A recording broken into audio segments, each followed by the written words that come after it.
अस्सलाम वालेकुम मेरे नमूनों और मेरी प्यारी नमूनियों। उम्मीद है आपको तो पता होगा कि चैप्टर हम कौन सा पढ़ रहे हैं। चैप्टर नंबर 7 इनहेरिटेंस, जो आपके लिए अजाब है, जो आपके लिए इतना मुश्किल तरीन है, बल्कि आपके लिए क्या हमारे लिए भी। जब हम इस दौर में थे, इस क्लास में थे, तो जब हम इनहेरिटेंस का नाम सुनते तो हम कहते थे यार इस चैप्टर को क्या किया जाए, इस चैप्टर को जो है हम खा जाए, या इस चैप्टर को ना हम फाड़ के फेंक दें बुक के अंदर से। लेकिन आपने अब घबराना नहीं है। सबसे पहले आपने घबराना नहीं है, क्योंकि आपके लिए देखिए, मैं बहुत ज्यादा, अगर मैं चाहता ना, ये जो आपका चैप्टर है आपकी बुक में टोटल 3 से 4 पेजों के ऊपर ये मबनी कर रहे हैं। अगर मैं चाहता तो 2 वीडियोस के अंदर ना ये पूरा का पूरा चैप्टर पढ़ा के चला जाता। तो फिर मुझ में और फिर टिपिकल जो टीचर्स हैं, ठीक है, जो सिर्फ और सिर्फ कहते हैं कि भगाएं बस चैप्टर पूरा हो, वीडियोस जो है ना वो पूरी हो, और हमारे जो सारी की सारी बुक है, हम ये दावा कर सकेंगे हमारी सारी की सारी बुक हमने कंप्लीट कर दी है 10 फेडरल की। लेकिन हम दावा नहीं करते, हम कछुए की चाल चल रहे हैं। लेकिन क्या करेंगे जी, हम खरगोश से आगे भागेंगे। ठीक है, हम खरगोश से आगे जाएंगे, हम कछुए की चाल चल रहे हैं। लेकिन मैं आपको पहले जो जो लेक्चर दिया, इससे पहले वाला चैप्टर जो लेक्चर था इसी चैप्टर का, सिर्फ और सिर्फ उसमें मैंने आपको एक टॉपिक पढ़ाया है, क्रोमोसोम के बारे में बताया है। ऐसा क्यों कर रहा हूं? मैं नहीं कर सकता कि जल्दी जल्दी इस चैप्टर को पढ़ा के आपकी बुक खत्म कराऊं। मैं ऐसा नहीं करना चाहता। मैं चाहता हूं कि जो आपके कंसेप्ट है ना, यहां पर 10th में बनेंगे, सेकेंड ईयर में आपको कोई बिल्कुल बेस बेस के ऊपर जाके नहीं बताएगा कि भाई क्रोमोसोम ये होता है, जीन ये होता है, लोकस ये होता है, अलील ये होता है। ये आपको कोई नहीं बताएगा। वहां पर डायरेक्ट उसके आगे वाले जो कंसेप्ट है ना, उनको आपको एक्सप्लेन करके वो दिखाएंगे। लेकिन जो मैं हूं, मैं चाहता हूं कि आपके बेसिक्स इतने स्ट्रांग हो जाए ना, वहां पर आप इस चैप्टर को देखें, आप कहें भाई इसके बारे में हमने पढ़ना है, ताकि आपको एक इंटरेस्ट, आपको क्यूरियोसिटी हो कि यार इस चैप्टर में आगे क्या होगा, सेकेंड ईयर में क्या होगा। इस चैप्टर में, इस क्लास में आपका इतना डिटेल में कुछ नहीं है, लेकिन इस बुक में आपकी बेसिक्स हैं। तो अगर बेसिक्स को मैं नहीं पढ़ाऊंगा, बेसिक को सही तरह एक्सप्लेन नहीं करूंगा, तो आपको चीजें समझ नहीं आएंगी, बहुत ज्यादा बातें होगी। जाते हैं जी अपने टॉपिक के ऊपर। टॉपिक आज का हमारा है जी जीन। क्या है जी? जीन। अब बच्चों, जीन क्या होता है? सिंपल सी बात है, मैं आपको थोड़ी सी पहली एग्जांपल दे दूं। देखें, फॉर एग्जांपल आप घर में बिरयानी बना रहे हैं। क्या बना रहे हैं? बिरयानी बना रहे हैं। अब वो जो बिरयानी बनेगी, ठीक है, और मेहमान खाएंगे, उसके लिए क्या चाहिए? उसके लिए सामान चाहिए, और उसके लिए चिकन चाहिए, उसके लिए जो है ना मसाले चाहिए, उसके लिए राइस चाहिए, ठीक है, उसके लिए और भी जो भी वेजिटेबल्स चाहिए, टमाटर, ठीक है, प्याज वगैरह जो भी चाहिए। लेकिन इनको कैसे आप को पता चलेगा कि भाई इसको पहले हमने चावल को बॉईल करना है? ये जो सारी की सारी कहानी होगी, ऐसा तो नहीं है सबको मिक्स करके आग लगा देंगे और वो बिरयानी बन जाएगी। नहीं। कब बनेगी वो बिरयानी? जब आपके पास एक प्रॉपर रेसिपी होगी।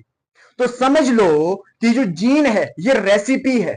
ये क्या है जी? ये रेसिपी है। कोई भी करेक्टर हमारी बॉडी का है, उसको कंट्रोल करने वाला जो रेसिपी है, ठीक है, उसको बनाने वाली जो रेसिपी है, वो जीन है। समझ रहे हो? नहीं समझ आ रही? आगे जाएंगे आपको समझ है। लेकिन अभी ध्यान में बस ये रखें कि जीन, जिस तरह आप घर में कोई खाना बनाते हो उसके लिए रेसिपी चाहिए होती है, इसी तरह हमारी बॉडी के जो करेक्टर्स हैं उनको कंट्रोल करने के लिए, उनको बनाने के लिए, हमारी बॉडी के अंदर डिफरेंट फंक्शंस को परफॉर्म करने के लिए, हमारी बॉडी के अंदर डिफरेंट चीजें बनाने के लिए एक रेसिपी चाहिए होती है, जिस रेसिपी का नाम है जीन। अब जीन होता क्या है? What is gene? जीन होता क्या है? What is gene?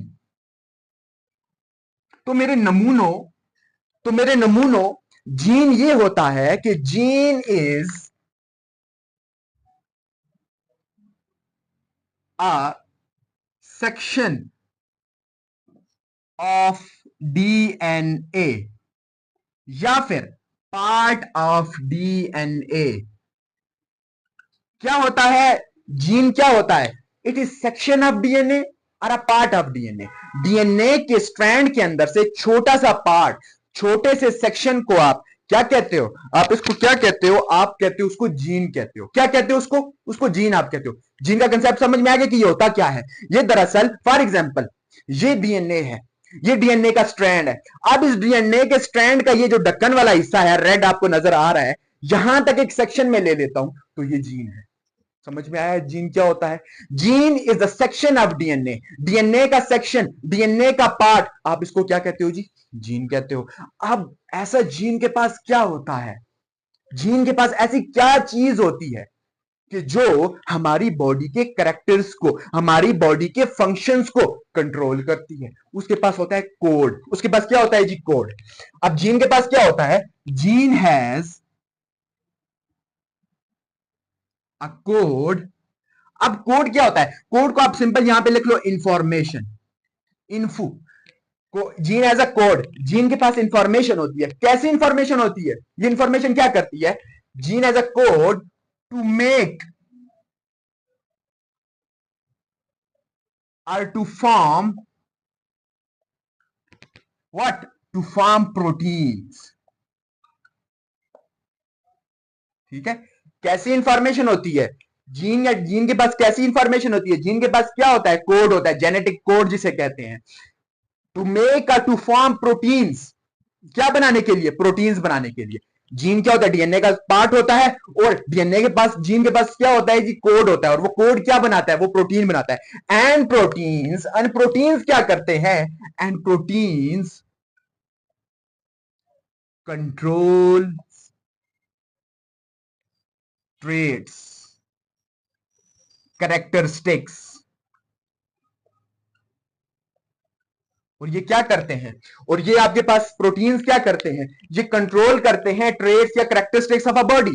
बॉडी के ट्रेड्स को, बॉडी की खुसूसियात को, बॉडी के कैरेक्टरिस्टिक्स को कंट्रोल करते हैं। समझ में आ गई जीन क्या होता है? इंट्रोडक्शन ज़हन में बैठ गया?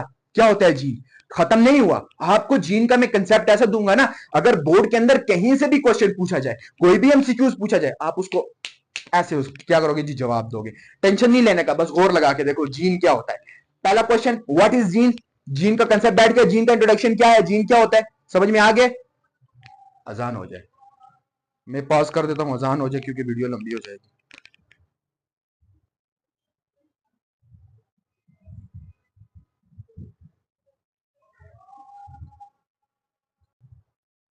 हाँ जी बच्चों, अजान खत्म हो गई, तो जाते हैं जी। जीन का बेसिक आपको समझ में आई। अब जाते हैं जी, दूसरा क्वेश्चन एक बना लेते हैं कि gene, where gene is found. Gene होता क्या, कहां पर है? जीन होता कहां पर है? Where gene is found. Where gene is found. Gene होता कहां पर है? तो जीन कहां पर होता है? Gene is present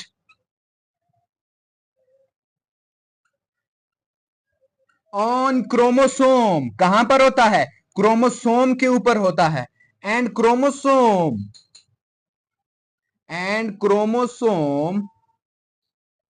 is present in nucleus. और क्रोमोसोम कहां पर प्रेजेंट होता है? न्यूक्लियस के अंदर। ठीक है? जीन कहां पर प्रेजेंट है? क्रोमोसोम के ऊपर। और क्रोमोसोम कहां पर प्रेजेंट है? क्रोमोसोम प्रेजेंट है जी न्यूक्लियस के ऊपर, न्यूक्लियस के अंदर, सॉरी, कहां पर? न्यूक्लियस के अंदर। अब जाते हैं इसके बारे में थोड़ी सी और इंफॉर्मेशन इकट्ठी करते हैं कि यार ये जीन्स कितने होते हैं। What is the number of gene? ठीक है, what is the number of genes? What is the number of gene? Number of gene. ठीक है, जीन का नंबर कितने, मतलब कि इनकी तादाद कितनी होती है? यहां पे नंबर का क्या हो, कोई फोन नंबर नहीं है कि उनको कॉल करनी है आपने जीन को। जीन का यहां पे नंबर का मतलब उनकी तादाद कितनी हो सकती है। तो जीन की तादाद हो सकती है, gene can be, gene can be from hundreds two thousands, hundreds two thousands. कुछ इनकी तादाद 100 भी हो सकती है, मतलब कि 700 800 भी हो सकती है, और हजारों में भी हो सकती है। अब इसकी एक एग्जांपल दे देते हैं, इंसानों के अंदर कितनी है, कि कितनी तादाद है। एग्जांपल आपको दे देते हैं, इंसानों के अंदर इनकी कितनी तादाद है। तो इंसानों के अंदर सबसे पहले देख ले, कि मैं आपको दोबारा से बता दूं, क्रोमोसोम का नंबर कितना होता है? क्रोमोसोम होते हैं जी 46। और जीन्स फिर कितने होते हैं? जीन्स होते हैं 20,000 टू 25,000 तक। ठीक है, 20,000 से 25,000 तक की तादाद होती है किसके अंदर? इंसानों के अंदर। यहां पे मैं लिख देता हूं ह्यूमंस। ठीक है, ह्यूमंस के अंदर। अब मुझे ये 3 सवाल तो सर आपने बता दिए, जीन क्या होता है, जीन कहां पर होता है, जीन की तादाद कितनी होती, ये बताएं जीन बना हुआ किससे होता है? What is the composition of gene? What is the composition of gene. ठीक है, जीन की कंपोजिशन क्या होती है, ये किस चीज से मिलकर बना होता है जीन। तो याद रखो कि जीन इज कंपोज्ड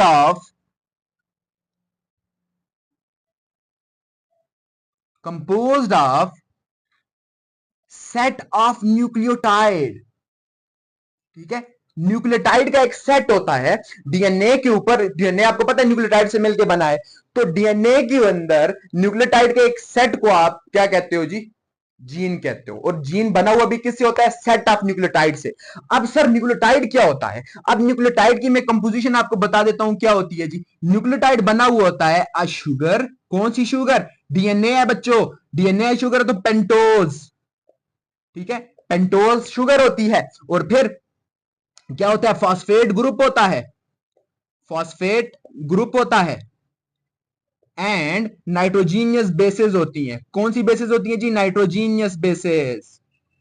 अब ये नाइट्रोजीनियस बेसेस कौन सी होती हैं, एडेनिन, ठीक है, थायामीन, गुआनिन और साइटोसिन। कौन सी होती है, मैं यहां पर नाइट्रोजीनियस बेसेस लिख देता हूं। ठीक है, कौन सी होती है जी, एडेनिन, थायामीन, गुआनिन और साइटोसिन। ये एटीसीजी, एटीसीजी जो इनका फॉर्मूला वो याद रख लेना, eight government college.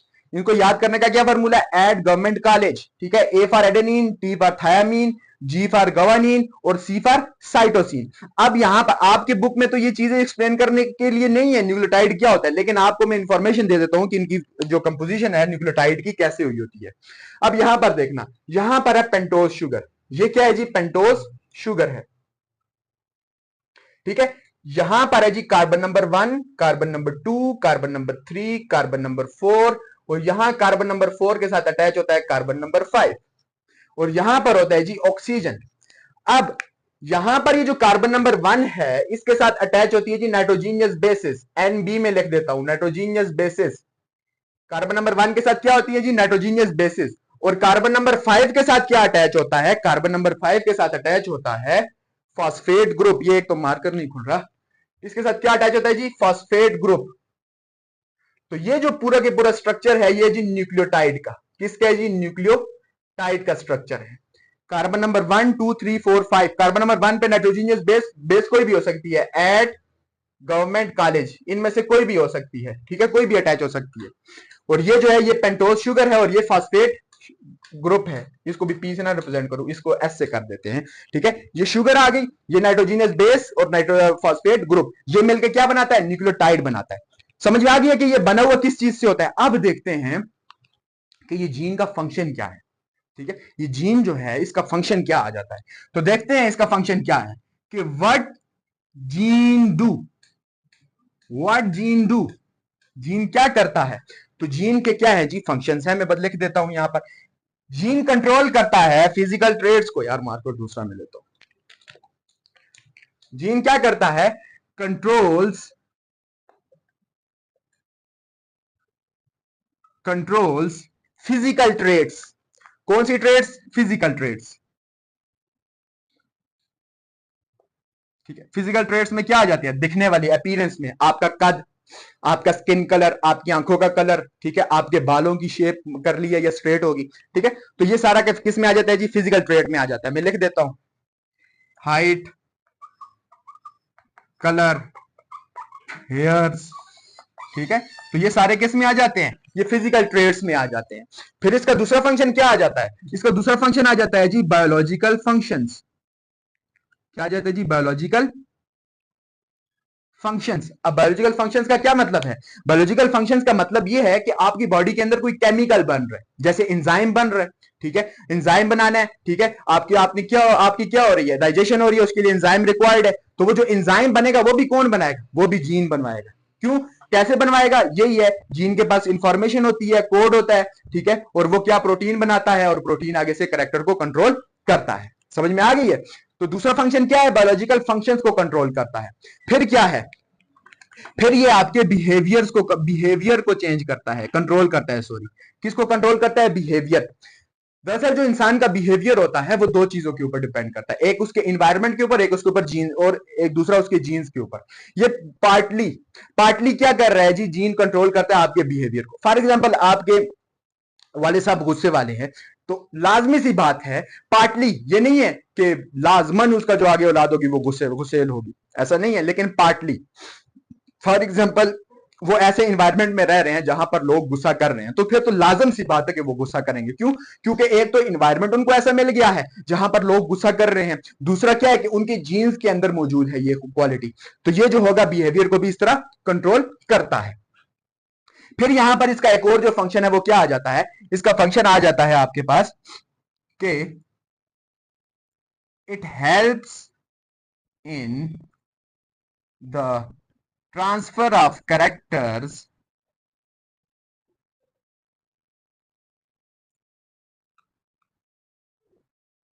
from generation to generation, from generation to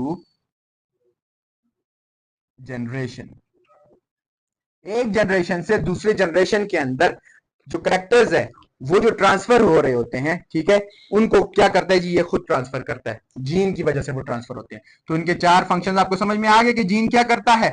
gene आपके पास क्या करता है, फिजिकल ट्रेड्स को, मतलब कि हाइट, कलर जो है ना, हेयर्स को। बायोलॉजिकल ट्रेड्स मतलब क्या, बॉडी के अंदर जो केमिकल्स बन रहे हैं, ठीक है, उनको कंट्रोल करता है, उनको बनाता है। और बिहेवियर मतलब के पार्टली, ठीक है, आपके कंट्रोल करता है बिहेवियर को, पार्टली, पूरी तरह नहीं, पार्टली थोड़ा सा क्या करता है, उसमें इसका फंक्शन होता है कि आपके बिहेवियर को ये कंट्रोल करे, ठीक है।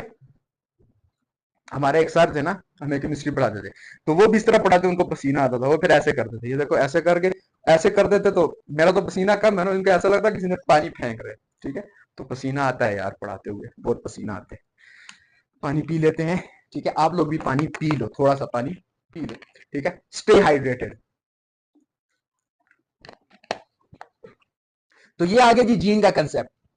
अब जीन के अंदर ऐसी कोई चीज मैंने छोड़ी नहीं है कि जहां से क्वेश्चन पूछा जाए और वो आपको ना आए। यही क्वेश्चन पूछे जा सकते हैं, जीन क्या होता है, जीन कहां पर होता है, जीन के नंबर कितनी तादाद होती है, जीन बना हुआ किस चीज से होता है, और जीन के फंक्शंस क्या होते हैं। तो यही क्वेश्चंस आपसे पूछे जा सकते हैं, इसके अलावा कोई क्वेश्चन नहीं पूछा जा सकता। अगर पूछा जा सकता है कमेंट करें, मैं आपको जवाब दे दूंगा। समझ गए हो? चलो जाते हैं जी, इसका दूसरा जो इसका दूसरा हिस्सा है बिल्कुल इससे मिलता जुलता है, ठीक है, जाना कहीं नहीं है, ठीक है, बस गौर लगा के देखो कि होता क्या है मेरे देवियों और सजनों, ठीक है। अमिताभ बच्चन कौन बनेगा करोड़पति में क्या तो होता है ना, मेरे देवियों और सजनों, ठीक है, जुड़े रहिए अंत तक, ठीक है, अंत तक मेरे साथ जुड़े रहिए। तो जाते हैं जी, दूसरा जो टॉपिक है, ठीक है, दूसरी टर्म जो है जो इनहेरिटेंस में यूज होती है वो है जी लोकस। क्या है वो? लोकस, ठीक है। अब देखो जरा, लोकस जब मैंने बोला है तो आपकी जहन में एक चीज आई होगी, ठीक है, खुद बताओ कि लोकस किस वर्ड से निकला होगा। लोकस निकला है लोकेशन से। कहां से? लोकेशन से। अब लोकेशन क्या होती है? What is location? Location is your address, your address where you are living, ठीक है, जहां पर आप रह रहे हो, एड्रेस है। लोकस क्या है? एड्रेस, ठीक है, आपका एड्रेस। फॉर एग्जाम्पल आप रह रहे हो किसी गली में, ठीक है, तो सबसे पहले आपका एड्रेस कोई पूछे, ठीक है, तो क्या आप बताओगे, क्या कहोगे, क्या कहोगे, मैं कहां रहता हूं? पहले आप मोहल्ले का नाम लोगे, जैसे फॉर एग्जाम्पल बाड़ा दलजाक में, ठीक है, स्ट्रीट नंबर 15 में, ठीक है, या 20 में या 25 में, ठीक है, घर नंबर 6 में या 7 में। तो ये होता है एड्रेस। इसी तरह जीन का भी एड्रेस होता है कि जीन कहां पर मौजूद है, जीन की भी लोकेशन होती है, तो उसी लोकेशन को लोकस कहते हैं। तो लोकस समझ में आया क्या होता है? एग्जांपल दे दिए, समझ में आ गया होगा लोकस क्या होती है। Locus is the fix position where gene is located, ठीक है, locus is a fix position where gene is located. Locus क्या होता है? Locus is fix position where gene is located. On where, कहां पर? वैसे जीन होता कहां पे? अभी बताया, क्रोमोसोम के ऊपर होता है बच्चों, मेरे नमूनो, नन्हे मुन्ने, नन्हे मुन्नो। लोकस क्या होता है जी? Fix position where gene is located on chromosome. Chromosome के ऊपर जहां पर जीन लोकेटेड होता है उसको आप क्या कहते हो? उसको आप क्या कहते हो? उसको आप लोकस कहते हो। क्या कहते हो? लोकस कहते हो। या फिर आप इसको एक और चीज भी कहते हो, एड्रेस ऑफ, दूसरी तरह भी आप डिफाइन कर सकते हो, address of a gene on chromosome is called locus. ठीक है, जीन का एड्रेस क्रोमोसोम के ऊपर उसको आप लोकस कहते हो। अब मुझे बताओ कि ये लोकस करता क्या है, मतलब कि ये लोकस हम क्यों मालूम करते हैं, हमें क्या जरूरत है कि हमें पता, हमने इतने माइक्रो लेवल पे जाके अपनी इतनी टेक्नोलॉजी लगा के इतना टाइम जाया करके हमें मालूम करना है फलां जीन फलां पर फलां जगह मौजूद है, फलां जीन फलां जगह मौजूद है, ऐसा क्यों करते हैं? Why the locus is important? ठीक है, why we need to know where is gene located. ठीक है, तो वो क्यों करते हैं हम? ठीक है, अब इंपॉर्टेंस, मतलब कि इसकी इंपॉर्टेंस आ गई,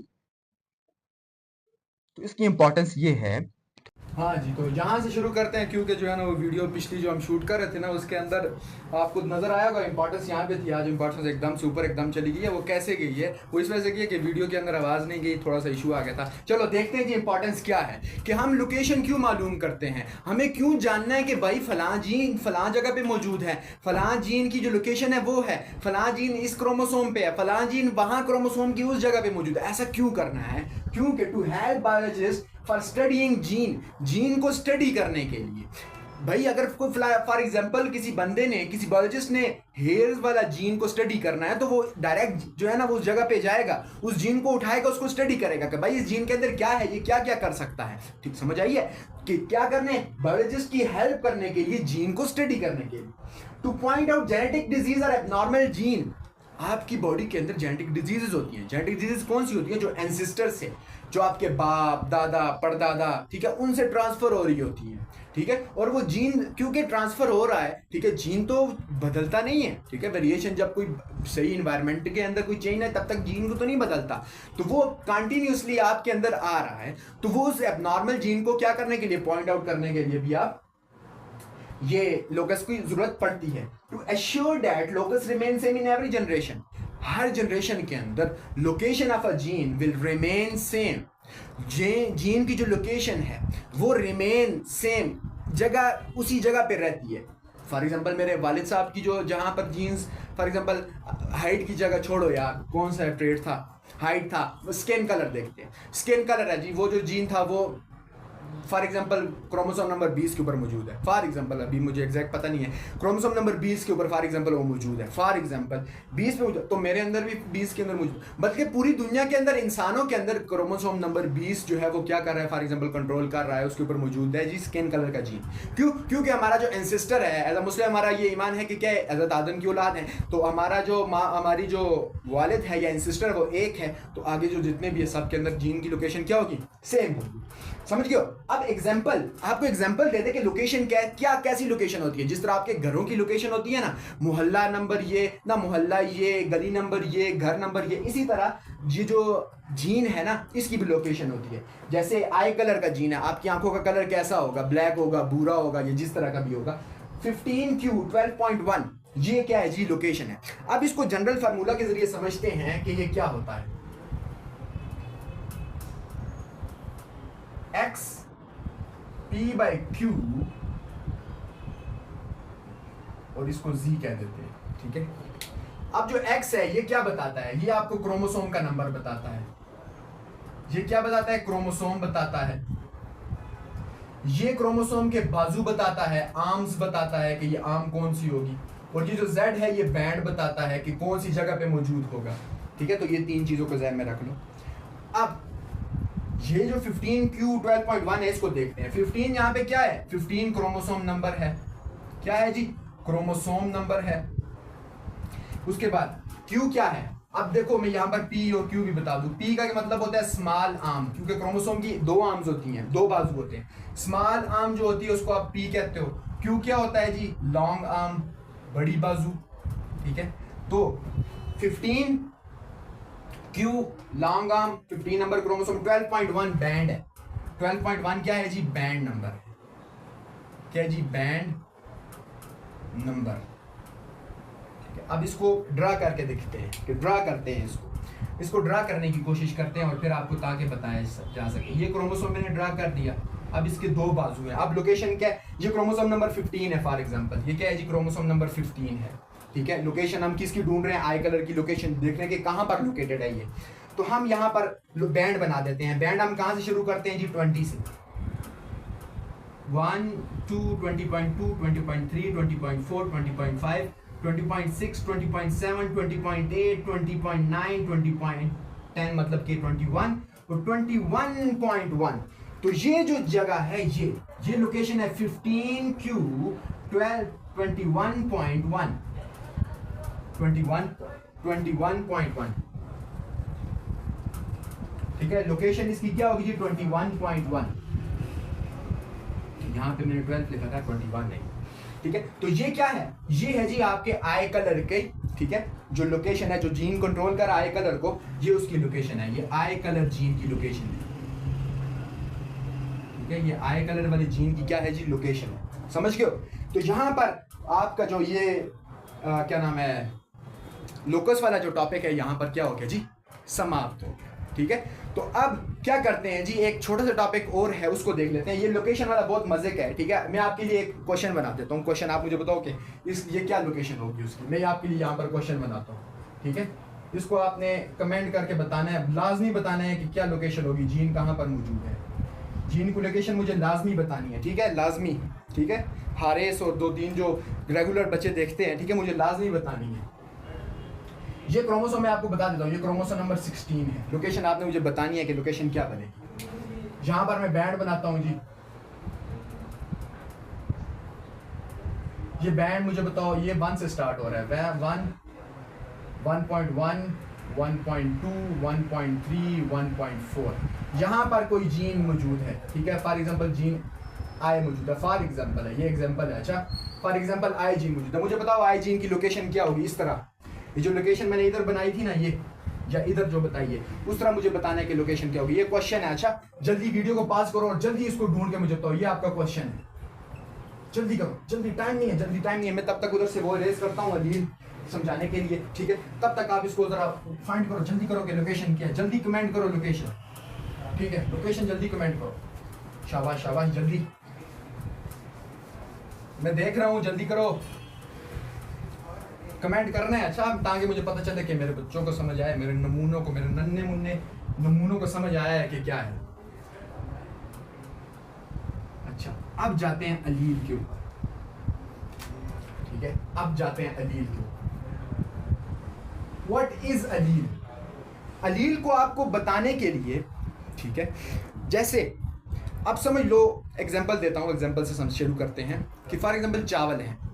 अब चावलों के अंदर ना वेरिएशन आती है, जैसे काबली पुलाव, बिरयानी, ठीक है, चाइनीज। तो वेरिएशन कितनी आ गई, 3 वेरिएशंस आ गई। तो यही हिसाब है कि the variation of genes is known as allele, ठीक है। जैसे वो चावलों की बिरयानी, जो चावलों की वेरिएशन आ रही थी ना, वैसे वो जो है ना डिशेस के अंदर, कि उससे आप क्या बनाते हो, पुलाव भी बनाते हो, बिरयानी भी बनाते हो, ठीक है, और वो क्या नाम है, चाइनीज भी बनाते हो, ठीक है। तो इसी तरह जीन्स के अंदर भी वेरिएशन है, variation of genes, different variants of gene,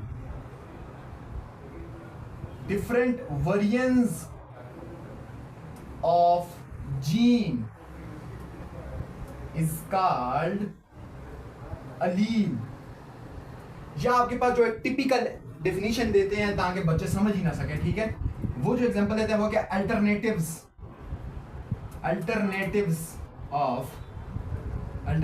of gene कहते हैं। कि जीन के जो अल्टरनेटिव्स हैं उनको आप क्या कहते हो, अलील कहते हो। तो ये क्या आ गई, व्हाट इज अलील आ गई, कि अलील होता क्या है। अलील है डिफरेंट वेरिएंट्स ऑफ जीन। जिस तरह अभी मैंने चावलों की एग्जांपल दिया आपको कि जो चावल डिफरेंट किस्म के बनेंगे वो अलील होगी। चावल खुद जीन है, आगे से वो जो उसकी डिशेस बनेंगी वो क्या होंगी, उसके अलील्स होंगे, समझ गए हो। अब ये जो अलील है ये आते कहां से, या इनके देखते हैं कि नंबर क्या होते हैं। नंबर सबसे पहले देखते हैं कि नंबर, तादाद कितनी होती है, नंबर्स, कितनी तादाद होती है अलील्स की। देखें, अलील स्टार्ट होते हैं टिपिकली किसी भी जीन के 2 अलील्स होते हैं, और more than 2 alleles, more than 2 alleles, 2 अलील होंगे या मोर देन 2 अलील्स होंगे, लेकिन यूजुअली कितने अलील्स ही होती हैं? 2 अलील्स ही होते हैं। अब ये आते कहां से? Where they come from, ये आते कहां से? देखें 2 अलील्स हैं तो कहां से आएंगे? 1 from mother, 1 from father, 1 from father. ठीक है, एक अलील कहां से आएगा? मां से। एक अलील कहां से आएगा? बाप से। तो ये कितने हो जाएंगे? 2 अलील हो जाएंगे। बात समझ में आई है? एग्जाम्पल देता हूं, समझ में नहीं आई है, एग्जाम्पल देता हूं। आई कलर को हम स्टडी कर रहे थे तो आई कलर के ऊपर ही जाते हैं। ठीक है, आई कलर एक जीन है। आई कलर क्या है? एक जीन है। अब इसके 2 वेरिएंट्स आ जाते हैं, जैसे माँ है, मदर है, ठीक है, उसके अंदर मदर की जो आंखें हैं और उसके अंदर जो जीन है, उसकी जो उसके अंदर जीन है या उसकी आंखों का कलर है वो क्या है? ब्लैक है। मदर की आंखों का कलर क्या है जी? ब्लैक है। ठीक है, और फादर की आंखों का कलर कैसा है? ठीक है, ये कलर कैसा है? ये आपके पास फॉर एग्जांपल ब्राउन है। ठीक है, तो ये आपके पास 2 वेरिएंट्स आ गए ना। ये 2 वेरिएंट्स देखो, आई कलर के 2 वेरिएंट्स आ गए। तो यही क्या है? यही तो अलील है, यही तो अलील्स हैं। इनको ही तो आप अलील कहते हो। बात समझ में आई है क्या होते हैं अलील्स? अब जाते हैं टाइप्स के ऊपर। अलील्स की कितनी टाइप्स होती हैं? अलील्स की टाइप होती हैं जी 2 टाइप्स होती हैं on the basis of dominancy. ठीक है, 2 टाइप्स हैं। एक होता है डोमिनेंट अलील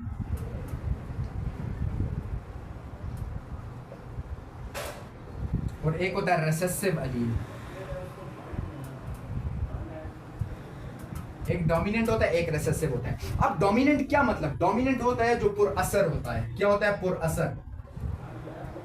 क्या होता है जी? पुरअसर जो होता है उसको आप डोमिनेंट कहते हो। ठीक है, और रिसेसिव क्या होता है? जो दबा हुआ होता है। जो क्या होता है जी? दबा हुआ। अब जो लोग दबे हुए होते हैं ना, उनको ज्यादा लोगों की जरूरत होती है अपने आप को ऊपर करने के लिए। जो दबे हुए लोग होते हैं ना, ठीक है, जो कुछ कर नहीं सकते ना, उनको ज्यादा लोगों की जरूरत होती है, अपने साथ वो ग्रुप बंदी करते हैं। और जो लीडर होता है ना, वो सिर्फ एक ही काफी होता है। तो वो हिसाब यहाँ पर भी क्या होता है जी? शामिल होता है। डोमिनेंट अलील कौन सा होगा? That can show affect, that can show affect alone. अकेला ही अपना इफेक्ट शो करेगा, अपना असर अकेला ही जाएगा, बात करके आएगा। ठीक है, मंजी तोड़ के आएगा उनकी, समझ गए हो? उसके बाद पॉलिटिकल बात करने लग गए हूं। उसके बाद दूसरा क्या है कि ये रिप्रेजेंट कैसे होता है? Represent by capital letter. Represent by capital letter. याद रखो को जो बड़ा बंदा होगा, ठीक है, वो एक बड़े लेटर से, ठीक है, उसके लिए एक बड़ा नाम होगा। ठीक है, जो बड़ा अकेला और असर बंदा होगा उसके लिए नाम होगा। ठीक है, एक बड़ा नाम होगा वो, समझ गए हो? तो वो हिसाब यहाँ पर भी है। और यहाँ पर रिसेसिव क्या है? That can show affect when they are in pair, when they are in pair। जब ये जोड़ में होगा ना, जब ये मिलेगा ना, ग्रुप बंदी करेंगे ना, उसके बाद ही काम कुछ होगा। वैसे इनका कुछ नहीं होता। ठीक है, जो पुरअसर होगा ना, डोमिनेंट होगा, वो अकेला जाएगा और अकेला सामने आके आएगा। ठीक है, सामने आएगा अकेला ही, उसको किसी की जरूरत नहीं है। उसके साथ बेशक जोड़ जाए ना दूसरा, वो उसकी टांगे खींचे, रिसेसिव उसकी टांगे बेशक खींचे, वो उसका कुछ नहीं बिगाड़ सकेगा। डोमिनेंट कहेगा नहीं मैं सामने आऊंगा, तो वही अलील ऐसा करता है। और ये रिप्रेजेंट कैसे होता है? ये कैसे होता है? स्मॉल लेटर से रिप्रेजेंट होता है। कैसे होता है जी? स्मॉल लेटर से। छोटा बंदा है, छोटा आदमी है, छोटे लेटर से क्या होगा जी? उसका जो है ना तारीफ की जाएगी या उसको रिप्रेजेंट किया जाएगा। ठीक है, तो ये 2 तरह के क्या है जी? अलील्स। मैं आपको यहाँ पर एग्जांपल दे देता हूँ। ठीक है, यहाँ पर एग्जांपल दे देता हूँ, एग्जांपल्स। ठीक है, अब एग्जांपल के अंदर ये देखो, यहाँ पर देखना, मुझे खुद आप बताओगे। देखो ये A-B-C, ये तीनों किस लेटर में है? कैपिटल लेटर में है, तो ये डोमिनेंट है। ये कौन से है जी? डोमिनेंट। और ये A, B और C, ये तीनों अलील्स क्या हैं? ये तीनों अलील्स रिसेसिव्स हैं। क्या है? रिसेसिव है। क्या है? रिसेसिव है। समझ आ रही है? अब अगर इनमें से कोई एक भी आ गया ना, कोई एक, याद रखो हमेशा अलील्स पेयर में होंगे, ऐसा नहीं है कि अकेला ए चला जाए, नहीं, या इसके साथ अपना अपना डोमिनेंट अलील होगा, या इसके साथ इनमें से कोई ये ए छोटा ए हो जाएगा, ठीक है? तो ये जो भी हो, ये अगर सामने आएगा तो ये सामने आएगा ही। फॉर एग्जांपल यहाँ पर कॉम्बिनेशन जे आ गई ना, कॉम्बिनेशन जे आई या कॉम्बिनेशन जे आए, ठीक है? इन दोनों में डोमिनेंट ए शो होगा, डोमिनेंट वाला शो होगा, जो ए कैपिटल है ना वो डोमिनेंट वाला शो होगा, वही करेक्ट बताएगा। लेकिन रिसेसिव में क्या होता है, जब तक ये पेयर में एक जैसे ना आ जाए ना, तो इनको मजा नहीं आता और ये कुछ बिगाड़ नहीं सकते किसी का, तो ये रिसेसिव है। ये क्या है? रिसेसिव से। अब एक और बेस के ऊपर इनका जो है ना वो क्या है, ऑन द बेसिस ऑफ दूसरी जो टाइप्स है ना, ऑन द बेसिस ऑफ क्या है, सिमिलैरिटी।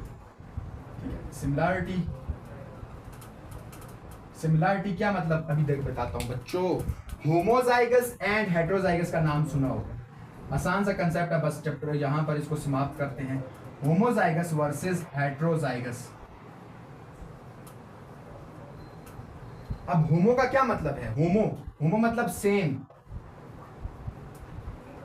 और हेटेरो का क्या मतलब है? डिफरेंट। हेटेरो का क्या मतलब है? डिफरेंट। अब ये देखो, होमोजाइगस अलील कौन से होंगे? अगर वो एक जैसे होंगे, जैसे ये या फिर ये होमोजाइगस है। ये क्या है? होमोजाइगस। देखो इनमें दोनों जो अलील है वो क्या है? सेम है, एक जैसे हैं, तो ये होमोजाइगस है। और हेटेरोजाइगस क्या होंगे? हेटेरोजाइगस आपके पास होंगे ये वाला कॉम्बिनेशन। ये वाला कॉम्बिनेशन क्या होगा जी? हेटेरोजाइगस होगा। तो यहाँ पर इस लेक्चर को खत्म करते हैं, उससे पहले मैं आपको थोड़ा सा और होमवर्क दे दूं। होमवर्क क्या, अभी यहाँ पर देख के मुझे कमेंट कर दो कि ये कौन से होमोजाइगस है, हेटेरोजाइगस है और डोमिनेंट है। रिसेसिव का भी पूछूंगा, ठीक है? मैं यहाँ पर लिखता हूँ एक्स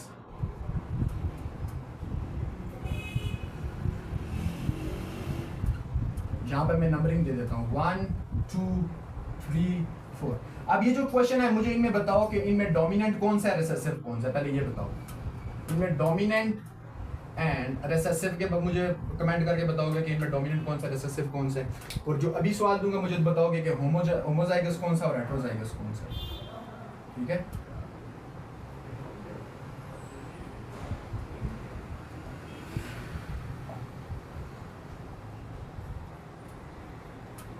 ठीक है, 1 2 3। इसको आप जब कमेंट करोगे तो 1A होगा। ये क्या होगा जी? 1A 2A 3A 4A।